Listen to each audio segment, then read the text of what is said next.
امیر المومنین سیدنا عمر بن خطاب رضی اللہ تعالیٰ عنہ نے ایک مسجد کے دروازے کے پاس ایک ریشمی جوڑا فروخت ہوتے دیکھا تو انہوں نے عرض کی کہ یا رسول اللہ صلی اللہ علیہ وسلم، کاش آپ صلی اللہ علیہ وسلم اس کو مول لے لیتے اور اس کو جمعہ کے دن اور قاصدوں کے سامنے جب وہ آپ صلی اللہ علیہ وسلم کے پاس آتے ہیں پہن لیا کرے۔ تو رسول اللہ صلی اللہ علیہ وسلم نے فرمایا، اسے تو وہی شخص پہنے گا جس کا آخرت میں کچھ حصہ نہ ہو۔ اس کے بعد کہیں سے اسی قسم کی کئی ریشمی جوڑے رسول اللہ صلی اللہ علیہ وسلم کے پاس آ گئے تو آپ صلی اللہ علیہ وسلم نے عمر بن خطاب رضی اللہ تعالیٰ عنہ کو اس میں سے ایک ہلا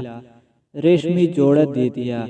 عمر رضی اللہ تعالیٰ عنہ نے عرض کی، یا رسول اللہ صلی اللہ علیہ وسلم، آپ نے مجھے یہ دے دیا، حالانکہ آپ ہلا عطارد کے بارے میں کچھ ارشاد فرما چکے ہیں۔ تو رسول اللہ صلی اللہ علیہ وسلم نے فرمایا، میں نے تم کو اس لیے نہیں دیا کہ تم خود اس کو پہنو۔ بس عمر رضی اللہ تعالیٰ عنہ نے وہ ہلا اپنے ایک مشرک بھائی کو جو مکہ میں تھا پہنا دیا۔